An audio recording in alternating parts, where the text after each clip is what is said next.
who was born in Dunfermline, Scotland, in 1837. He is reading aloud to his friend, Tom Miller.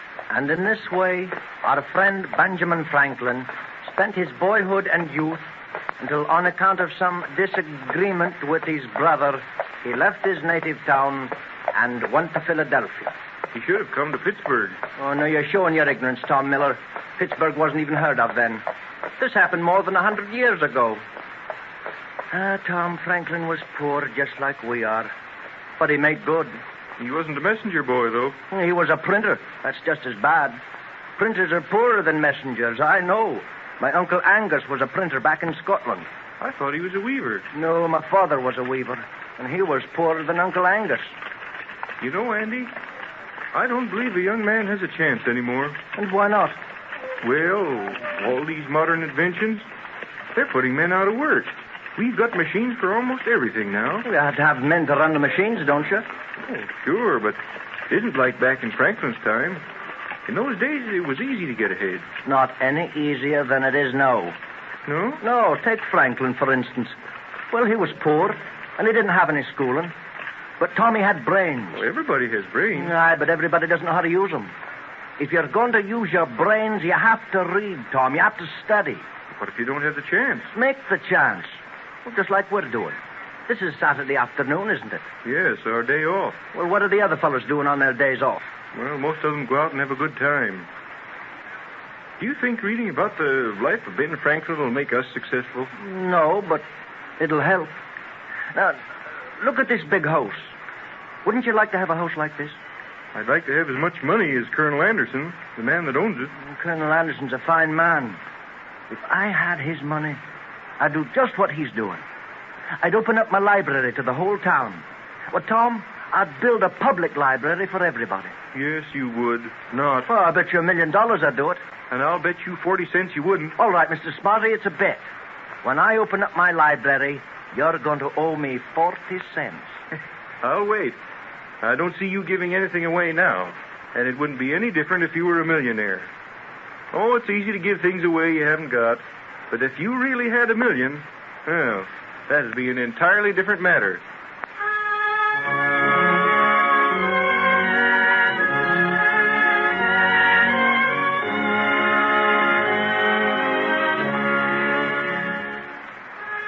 Andrew did not long remain a messenger boy.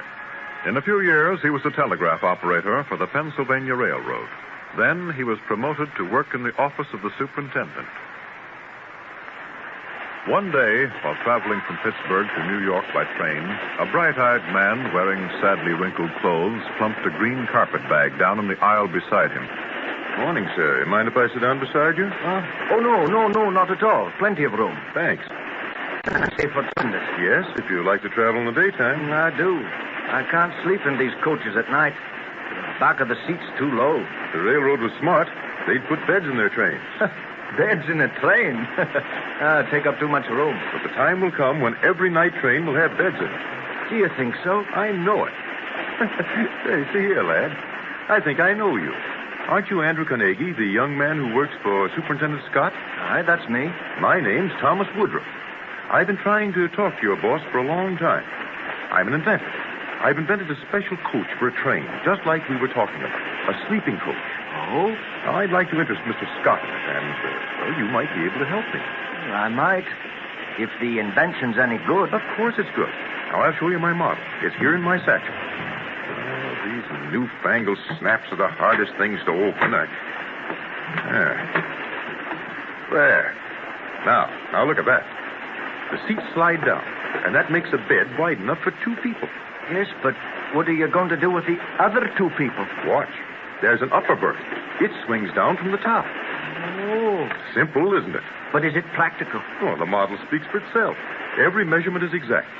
Looks like a pretty good idea. Do you think you could interest your boss in it? I don't know.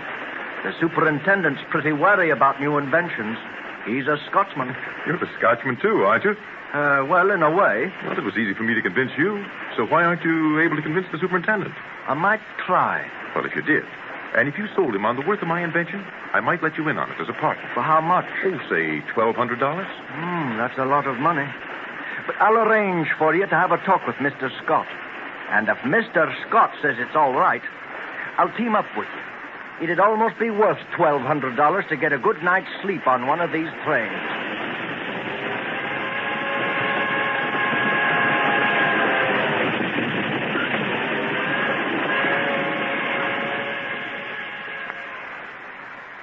As a result of this meeting, Carnegie became a partner in the Woodruff Sleeping Car Company. It was a successful venture and established the sleeping coach as an indispensable part of American transportation. It also paved the way for greater undertakings. In 1866, Carnegie and his boyhood friend, Tom Miller, organized the Pittsburgh Locomotive Works. From then on, his fortune was made. He acquired vast lands rich in oil, coal, steel. In 1899, the powerful Carnegie Steel Company was formed. One afternoon in 1900, we find him in the office of the Carnegie Steel Company in Bethlehem.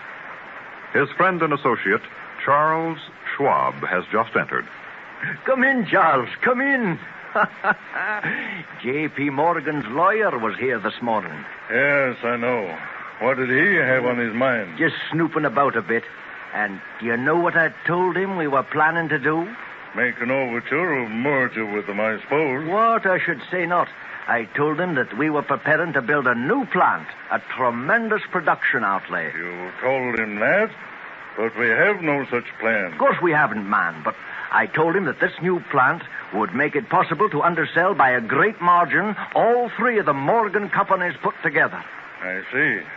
Well, I've just had a talk with Morgan. He wants to take an option on the Carnegie interest, steel and all. An option? Yeah. You're not surprised that he wants to buy you out after telling his lawyer that, are you? No, but he'll get no option. He'll buy right now. And for how much? Here, I'll just write it out in figures for you. There now. Can you read that? What? $492 million? Aye, $492 million. But you think they'll pay it? Aye, they'll pay it. And Charles, my boy, it'll be the most stupendous sale in the history of the world.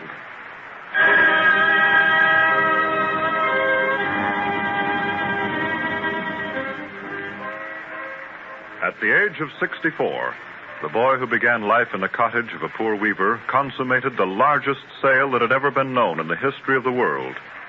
And a few years later, we find him in the drawing room of his New York residence. Seated in a chair before him is Tom Miller, his boyhood friend. You've been a good friend to me for many years, Tom. And I thought I'd have a talk with you before I... Before you what? Retire from business.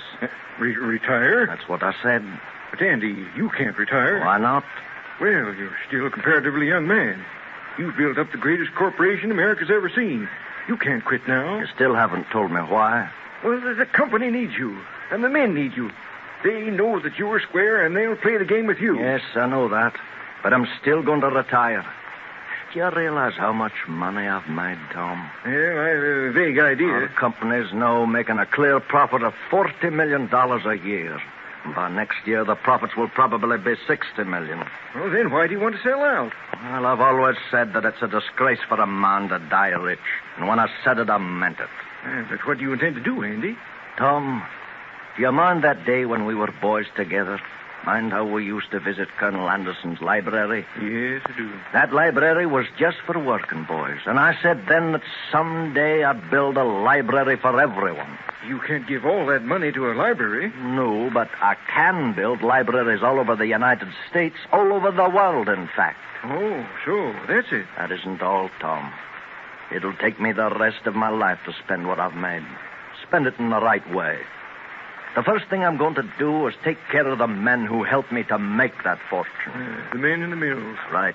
I'm going to provide them with a relief fund, one that'll insure them against accident and poverty and old age.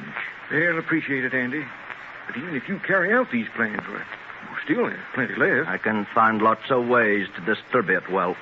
I can establish schools and colleges. I can help science to fight diseases. You know, spending that money is going to be twice as exciting as earning it. Yeah, but it won't be half as hard. Tom, at last I know what people need more than anything else. What? Understanding. That's the answer to everything. Yeah, perhaps it is. People should learn to understand one another, Tom. And not only that, they should be able to understand the world they live in. There's a great deal to learn, Tom. Not only from books, but from nature. Well, some people don't want to learn. And that's their own fault. A man doesn't have to stay buried in the bottom of a coal mine. He can come up on the top. He can enjoy the world. God made it for him. It's his to know and to have. You're an idealist, Andy. Just like you were years ago. You made millions. Now you're going to give them away to an ideal. A library. And you said I wouldn't. You recall that? Yes. It was the day we were sitting on Colonel Anderson's front steps, reading about Benjamin Franklin. And if my memory serves me right, you made me a little bet that day. Yes, so I did. Well then, Mr. Miller, I may be an idealist, but I'm still a Scotsman. How about paying me that 40 cents?